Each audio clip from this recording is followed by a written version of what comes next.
Une main. C'est vraiment froid. C'est bon de revoir ton visage. Des scories? J'ai prélevé des échantillons de sable au fond. Et j'ai rapporté quelques roches qui pourraient correspondre à ce que nous cherchions. Nous verrons bien. Viens te réchauffer. Je ne me ferai pas prier. Fais remonter ta température corporelle. J'ai vu des roches sur le sol qui ressemblaient à des scories. Quand on mène une enquête de ce genre, il faut retourner toutes les pierres. Dans un instant, serait-ce un morceau de la matière expulsée par l'OVNI en 1947? L'autre théorie, c'est qu'il transportait des morceaux de scories extraterrestres. Et se pourrait-il que ces débris aient provoqué la mort de 2 militaires chargés d'enquêter sur l'incident OVNI filé dans le ciel? Grâce au témoignage d'Harold Dahl, le capitaine du bateau, l'équipe a retrouvé l'endroit exact où les débris étaient tombés. Tu nous as rapporté des échantillons du sol? J'ai pensé que ce serait utile. Je suis sûr que nous pourrons les classifier rapidement. Oh, messieurs, regardez ça. C'est très intéressant.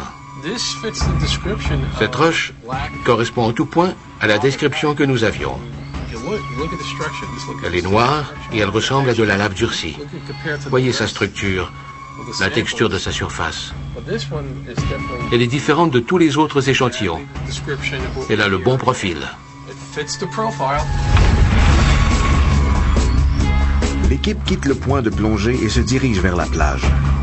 Pour s'assurer de couvrir toute la zone où des débris pourraient se retrouver, l'équipe la divise en sections d'environ 1 mètre carré, de la plage jusqu'au flanc de coteau. As-tu quelque chose, Bill? Ce cristal est intéressant, regarde. Je cherche des roches qui pourraient être le sous-produit d'une fusion métallique.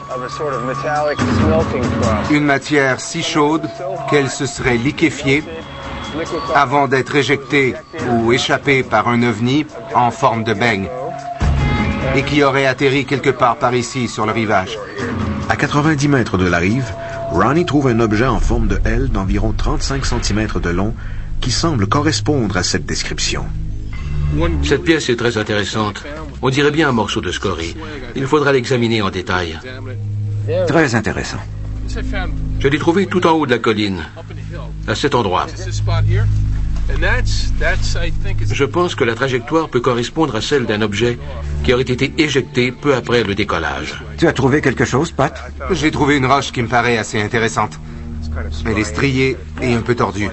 On dirait qu'elle a dégoûté ou suinté alors qu'elle était à l'état liquide et qu'elle s'est solidifiée par la suite. Nous avons découvert sur la plage quelques pièces parentes des scories que nous avons trouvées dans le Puget Sound. Les tests en laboratoire nous permettront de le confirmer ou pas. Nous allons en discuter avec George Hurley. Il a de l'expérience en la matière et il a parlé à tous les gens de la région. Il connaît donc des choses sur cette affaire qui ne s'apprennent pas dans les livres. Ben voilà. C'est George qui s'amène. Salut George, tire-toi une bûche. Merci, Bill.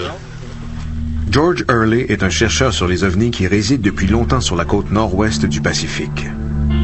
L'équipe a fait appel à lui pour ses connaissances encyclopédiques de cet incident et des événements qui en ont découlé. C'est la première fois que George parle publiquement de ses recherches sur cette affaire. Un homme nommé Harold Dahl a vu là-haut 6 anneaux légèrement aplatis, d'environ 30 mètres de diamètre, avec au centre un trou de 7 ou 8 mètres. L'un d'eux s'est mis à déverser de son centre une masse de débris. Ils étaient apparemment brûlants puisque Dahl a affirmé qu'ils sifflaient au contact de l'eau. Les débris sont tombés sur son bateau, sur son fils et sur son chien. Ils ont cassé le bras du garçon et ils ont tué le chien. Selon George, la force aérienne a eu vent de l'histoire de Dahl et elle a envoyé 2 agents du renseignement pour récupérer les débris possiblement largués par un ovni. On a donné aux agents du renseignement de la force aérienne une boîte contenant des fragments. Ils ont d'abord hésité, mais ils ont fini par la prendre avec eux. Le B-25 de la force aérienne est donc reparti. Mais pour aller où? À Hamilton? À la base d'Hamilton, en Californie. Ils ont quitté la base de McChord et se sont dirigés vers le sud, à 3050 mètres d'altitude. Et à 3050 mètres d'altitude, les problèmes ont commencé. Oui. Selon le rapport officiel du corps aérien, le 1er août 1947, 40 jours après l'incident, Harold Dahl aurait reçu la visite de 2 agents du renseignement militaire à qui il aurait remis les débris que lui et ses hommes avaient recueillis. Les agents ont emporté les spécimens à bord de leur bombardier B-25 qui devait les mener de la base de McChord à Tacoma, Washington, à la base aérienne d'Hamilton, dans le nord de la Californie.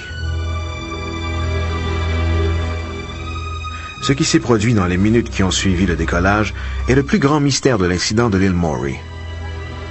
20 minutes après son départ, l'avion, qui avait pourtant subi une inspection et une révision complète 2 semaines auparavant, s'est écrasé dans une région sauvage près de Kelso, dans l'État de Washington.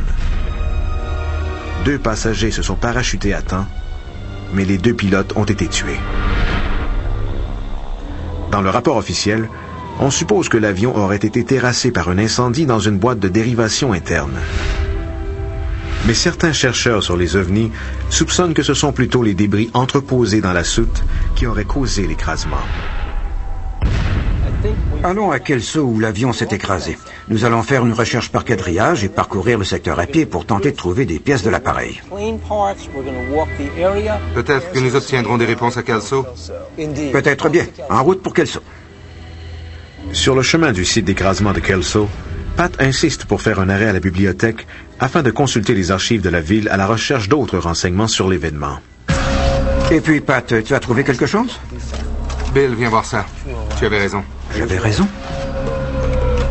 À l'été de 1947, le ciel fourmillait de soucoupes volantes. Regarde ça. Les disques volants ont été aperçus dans 39 États. Le signalement de mystérieux objets dans le ciel a commencé lorsque Kenneth Arnold a affirmé avoir vu 9 disques argentés volant au-dessus du mont Rainier, 3 jours après l'incident de l'île Maury. Son histoire a fait la manchette dans tout le pays. Mais 2 semaines plus tard, un événement encore plus marquant a volé la vedette. Voilà, le 7 juillet. Un trio décrit des soucoupes volantes. Je voudrais trouver le lien avec l'incident de Roswell. J'y suis. Le 8 juillet, l'armée admet avoir trouvé un disque au Nouveau-Mexique. Ici, l'armée admet avoir trouvé un disque au Nouveau-Mexique. Incroyable. Bon, passons au 1er août. On y est. Regarde ça. Wow, t'as vu ça? En manchette. Tu parles. Comme si ce n'était pas assez, regarde ça. Tout à l'heure, j'ai trouvé sur Internet un article qui parle du neveu d'un des pilotes. Le neveu ou le petit-neveu du lieutenant Brown. Il s'appelle Barry Fisher. Quel drôle de hasard. Appelons-le. Voyons si on pourrait le rencontrer. Invitons-le à venir nous rejoindre. À venir, l'équipe cherche des preuves là où le B-25 s'est écrasé. Il n'en reste pas grand-chose, mais l'épave est bien ici. Et fait une découverte inattendue. C'est un point chaud ici. Le 1er août 1947, à la suite d'un incident OVNI, 2 agents du renseignement militaire s'envolent dans leur bombardier B-25 pour rapporter à la base aérienne d'Hamilton de mystérieux débris métalliques soi-disant largués par un OVNI dont ils souhaitent faire l'analyse. À peine 20 minutes plus tard, un vif incendie d'origine inconnue se déclare à bord de l'appareil. L'un des survivants qui a réussi à se parachuter à temps a affirmé par la suite que le brasier était si intense et s'est répandu si vite qu'il était inutile de tenter de l'éteindre. Cet incendie aurait-il un lien avec les mystérieux débris que transportait l'avion? L'équipe du UFO Magazine a décidé d'examiner ce qui reste de l'épave de l'avion pour tenter de déterminer si l'écrasement est lié à l'incident OVNI qui s'est produit au large de l'île Maury. Nous avons fait le trajet entre l'île Maury et Kelso. Nous voulons examiner le lieu de l'écrasement du B-25. Cette affaire est très curieuse. Est-ce vraiment une coïncidence si, après un incident OVNI de cette envergure, on ait assisté à l'écrasement de l'avion qui transportait les agents chargés de l'enquête? J'obtiendrai peut-être des réponses aujourd'hui. Nous verrons. Nous y voilà, les gars. Gart? Salut. Ça fait plaisir de te voir. Comment vas-tu? Ça va? Garth Baldwin est un archéologue pour l'État de Washington. Il se spécialise dans la topographie et l'histoire de la région de Kelso. Pour la première fois, l'équipe peut fouler l'endroit où s'est échoué l'avion.